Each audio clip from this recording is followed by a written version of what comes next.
Hello everyone, मैं are के झा फिर से हाजिर हूँ आप सबके सामने। आज मैं बात करने वाला हूँ सेंसेक्स के उस जर्नी की जो कि एक रिकॉर्ड हाई पे पहुंच गया है। और हम आज जिस मोमेंट पे इस मैटर पे बात करने के लिए आए हैं, तो सेंसेक्स अगर आप देखेंगे तो ये 60,048 पे क्लोज हुआ है। दैट मीन्स अगर आप लास्ट क्लोजिंग चेक करेंगे तो ये 60,048 पे क्लोज हुआ है। हाईएस्ट 60,333 को जाकर के आया है सेंसेक्स। ये सेंसेक्स के लिए एक ऑल टाइम हाई वैल्यू है। तो सेंसेक्स का ऑल टाइम हाई होना और इस पूरे वीक में क्या क्या हुआ है उसके बारे में हम इसमें बात करेंगे। हम ये भी बात करेंगे कि आपको इस समय क्या करना चाहिए अगर आप इन्वेस्टर हैं और इन्वेस्टमेंट में इंटरेस्टेड रहते हैं, मार्केट में इन्वेस्टेड रहते हैं, तो आपके लिए क्या क्या इंपॉर्टेंट फैक्टर्स हैं जो आपको समझना चाहिए। क्यों मार्केट इस तरह से अपने ऑल टाइम हाई पे चल रहा है, जबकि ये वीक अगर स्टार्ट हुआ था, अगर आप देखेंगे तो बहुत सारे नेगेटिव न्यूज़ के साथ स्टार्ट हुआ था। तो हम उसके बारे में भी बात करेंगे। तो बने रहिए मेरे चैनल पे। अगर चैनल को आपने सब्सक्राइब नहीं किया है तो सब्सक्राइब कर लीजिए एंड बेल आइकन को हिट करना मत भूलिएगा। इससे क्या होता है कि मेरा जो भी नया वीडियो आएगा वो आप तक नोटिफिकेशन के थ्रू पहुंच जाएगा। तो चलिए शुरू करते हैं आज का वीडियो। चलिए हम बात करते हैं उस जर्नी की जो कि लास्ट ईयर मार्च में स्टार्ट हुआ था। अगर सबको याद होगा तो कोरोना के टाइम पे मार्केट पिछले मार्च में अचानक 41,000 से लेकर के 26,000 तक ड्रॉप हो गया था। एक महीने में इतना ज्यादा ड्रॉप होना एक बहुत ही बड़ा पैनिक सिचुएशन था। एंड किसी ने ये नहीं सोचा था कि जब उसके एक साल 1.5 साल के बाद जब हम बैठ के बात कर रहे होंगे तो market all time high that is 60,000 पे होगा। सो 26,000 से लेकर के 60,000 का जर्नी 1.5 दैट मीन्स 1.5 साल में सेंसेक्स ने पूरा किया है। अगर आप इसमें परसेंटेज ग्रोथ देखेंगे तो ऑलमोस्ट 130% का ये आपको ग्रोथ मिलेगा। सो जितने भी इंडेक्स अगर आप चेक करेंगे, चाहे वो निफ्टी है, चाहे बैंक निफ्टी है, चाहे सेंसेक्स है, इसका अगर 1.5 साल में ये 1.5 ईयर्स का अगर आप ग्रोथ ट्रैजेक्टरी देखेंगे तो ये ऑलमोस्ट 130 से 140% के बीच में आपको दिखेगा। सो ये सबके लिए वही सिचुएशन है, उसी हिसाब से चल रहा है। एंड ये जितना मूवमेंट होता रहा बढ़ता गया और हर टाइम ये एक अलर्ट आता रहा लोगों के लिए कि क्या मार्केट यहाँ से नीचे आ जाएगा, क्या मार्केट यहाँ से नीचे आ जाएगा। एंड जब ये वीक स्टार्ट हुआ तो एक ऐसा ही नेगेटिव न्यूज मार्केट में आया जिससे कि हम आप सभी को लगा कि कहीं फिर से मार्केट क्रैश तो नहीं होने वाला है। अगर आप देखेंगे तो 17 सितंबर और 20 सितंबर का अगर आप सेंसेक्स चेक करेंगे तो 17 सितंबर से 28 सितंबर के बीच में सेंसेक्स 900 पॉइंट से ऑलमोस्ट 800-900 पॉइंट का करेक्शन देखा गया था। एंड वो जो करेक्शन है अगर आप देखेंगे परसेंटेज में it is more than 1% correction. तो ये क्यों आया था?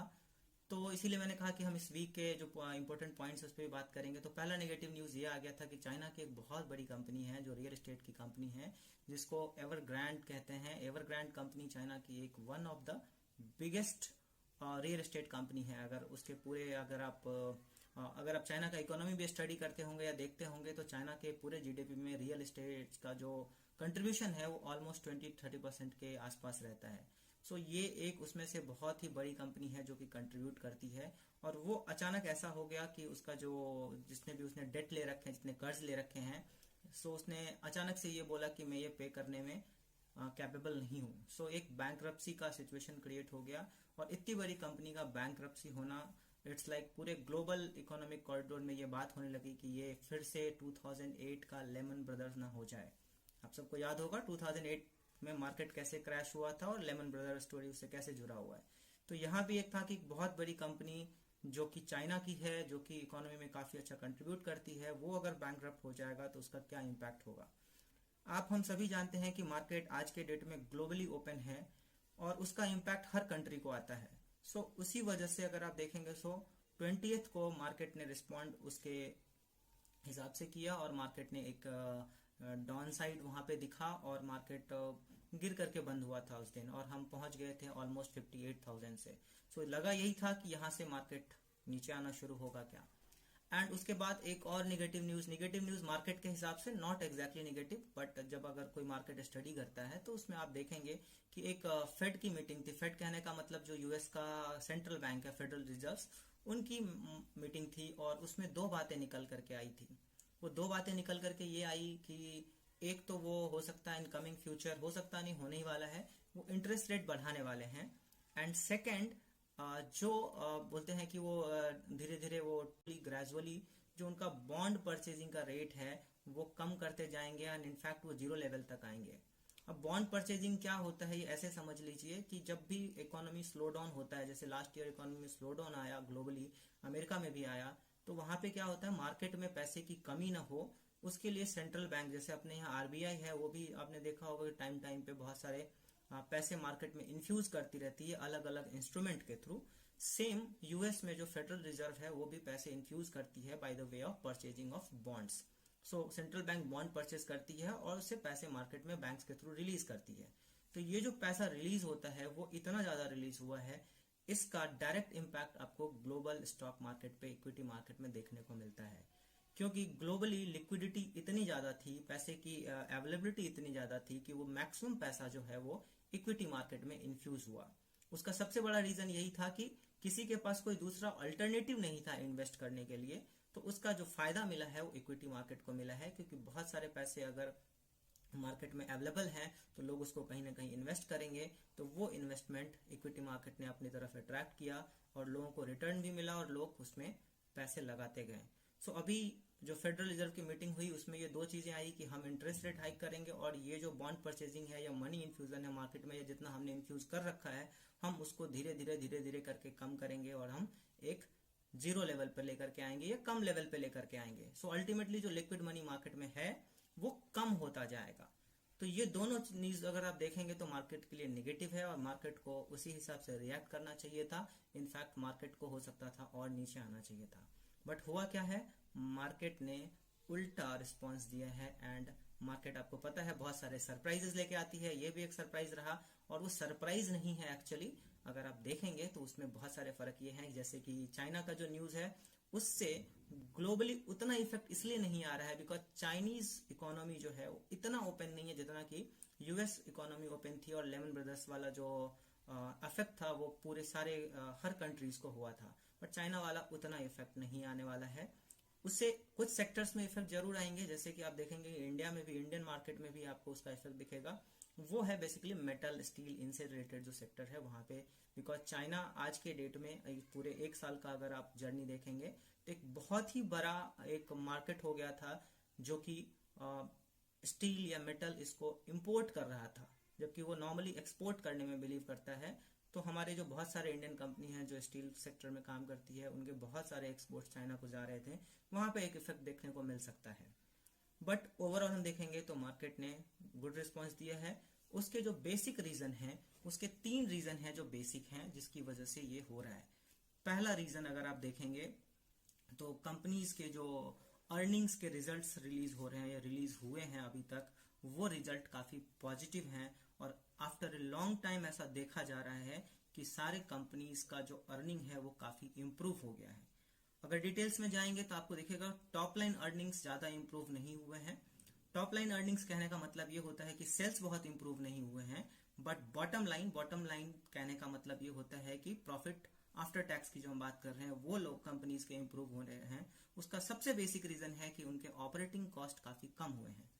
कोविड ने हर कंपनीज को यह मौका दिया है या रीथिंक किया है कंपनीज ने और अपने कॉस्ट को काफी इफेक्टिवली कम किया है। सो कॉस्टिंग कम करने की वजह से जो उनका प्रॉफिट पे इम्पैक्ट है वो ज्यादा दिख रहा है, सेल्स भले ही ज्यादा नहीं हुआ है। सो ओवरऑल एक गुड ट्रैजेक्टरी में सारे कंपनीज के ग्रोथ मूव हो रहे हैं और ऐसा माना जा रहा है ये तो एक बेस है, एक लेवल है, इसके ऊपर 20% का और 30% का और कंपनीज के ग्रोथ देखने को मिल सकते हैं। सो कंपनीज के ग्रोथ अगर अच्छे होंगे तो आपको भी पता है उसका एग्जैक्टली जो डायरेक्ट इम्पैक्ट आता है वो शेयर्स में आते हैं, इक्विटी में आते हैं।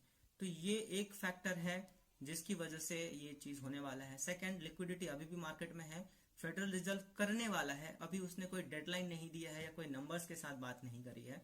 सो उससे भी जितना इम्पैक्ट अभी निगेटिव होना चाहिए था वो निगेटिव होने का अभी चांसेस नहीं है अगर आप देखेंगे तो ये सब रीजंस हैं जिसकी वजह से मार्केट ऑल टाइम हाई पे चल रहा है एंड ये चीज बढ़ता ही रहेगा अभी जैसा कि लग रहा है। सो मार्केट हो सकता है आपको कमिंग वीक्स में, कमिंग मंथ्स में, कमिंग ईयर्स में हो सकता है कि ये 60 आज आपको हाई लग रहा है, कल कुछ अलग ही लेवल हाई लगे, तो we can be prepared for that. तो ये है पूरे वीक की स्टोरी जिसमें अगर आप देखेंगे तो मार्केट में करेक्शन आया, मार्केट ने फिर से रिस्पॉन्ड किया, रिबॉन्ड किया and it's all time high पे जाकर के मार्केट क्लोज हुआ इस वीकेंड में। अब आप जो इन्वेस्टर हैं उसके लिए इसमें क्या क्या निकल करके आता है वो आपको और हमको समझने की जरूरत है। सो इन्वेस्टर्स को समझना ये है कि अभी जो मार्केट जिस हिसाब से ऑल टाइम हाई पे चल रहा है, सो मार्केट में इन्वेस्टमेंट का हर का एक स्ट्रैटेजी होता है और कहते हैं कि आपको अपना बिहेवियर कंट्रोल करना या बिहेवियर को मैनेज करना आना चाहिए, ना कि मार्केट को। इन्वेस्टर्स बिहेवियर ये है कि ऐसा नहीं कि आपने किसी कंपनी में पैसा लगाया और वो पैसा 50%, 60%, 100% से ग्रो हो गया। So that is not the, उसको क्या बोलते हैं, डिसीजन लेने के लिए जरूरी नहीं है कि वो फैक्टर ज्यादा आपको कंट्रीब्यूट करे। ओवरऑल ये देखना होता है कि आपका जो पोर्टफोलियो है जो आपने क्रिएट किया है वो कितने से ग्रो हो रहा है। सो पोर्टफोलियो आपका एक एक्सपेक्टेशन के साथ आपने बनाया होगा। अगर वो एक्सपेक्टेशन लेवल पे पहुंच गया है, आपको लगता है, तो ये टाइम होगा मेरे हिसाब से रीबैलेंसिंग करने का। सो रीबैलेंसिंग कहने का मतलब हो सकता है कुछ स्टॉक से आप निकल सकते हैं, कुछ स्टॉक में अलग इन्वेस्ट कर सकते हैं। तो ये रीबैलेंसिंग का टाइम हो सकता है। बाकी डिपेंड ये करता है कि आप क्या सोचते हैं। ये मेरा सोचना है कि एक रीबैलेंसिंग का टाइम हो सकता है। Second, all time market high है, सबको ये लगता है कि अभी इस टाइम पे इन्वेस्ट करना चाहिए, नहीं करना चाहिए। तो ये भी एक बहुत बड़ा कंफ्यूजन है। कुछ लोग ऐसे सोचने वाले होंगे कि मार्केट और भी बहुत ऊपर जाना है, मैं सारा पैसा अभी इन्वेस्ट कर देता हूँ। कुछ लोग ऐसे होंगे कि मार्केट यहाँ से डाउन हो सकता है कि मैं कुछ भी इन्वेस्ट ना करूँ। तो देखिए, सबसे बड़ा कंफ्यूजन ये है कि मार्केट को कोई भी प्रिडिक्ट नहीं कर सकता, मैं, आप या कोई भी हो। सो ये प्रिडिक्शन पे काम नहीं करेगा कि मार्केट में क्या होने वाला है। Market is always ready to give surprises. So आपको, हमको ये करना चाहिए, जो मुझे लगता है कि आपको एक स्टैगर्ड वे में इन्वेस्ट करना चाहिए। हो सकता है कि आपको अगर मार्केट अच्छा मूव करता रहे और आपने अगर पूरा पैसा आज इन्वेस्ट किया हो तो आपको कल रिजल्ट बहुत अच्छा दिखेगा। बट अगर आपने कम पैसे इन्वेस्ट किए हो तो आपको लगेगा कि अरे मेरे को तो लॉस हो गया। सो ये कहानी तो चलती रहेगी। बट ओवरऑल लॉस से बेटर है कि आप गेन के सिचुएशन में रहें। स्टैगर्ड वे में इन्वेस्टमेंट करने की बात यह है कि आप धीरे धीरे इन्वेस्ट करें। सो उसका क्या होता है, मार्केट अगर लो भी आएगा तो आपको एवरेजिंग का इफेक्ट मिलेगा, और मार्केट अगर हाई गया तो जितना आपने अभी इन्वेस्ट किया है उस पर आपको अच्छा खासा रिटर्न मिल जाएगा। सो ओवरऑल धीरे धीरे आप इन्वेस्ट करें मार्केट में, ना कि आप एक ही बार में मार्केट के सेंटिमेंट्स को देख करके इन्वेस्ट करने के लिए लग जाएं। वो कभी भी सजेस्टेबल नहीं होता है, चाहे कोई भी सिचुएशन हो मार्केट का। आप देख करके टाइम के साथ आप कंपनीज के फंडामेंटल को स्टडी कीजिए। आप टेक्निकल एनालिसिस में थोड़े बहुत अगर समझ पाते हैं, नहीं समझ पाते हैं तो उसको स्टडी कीजिए और फिर उस हिसाब से स्टैगर्ड मैनर में इन्वेस्ट कीजिए।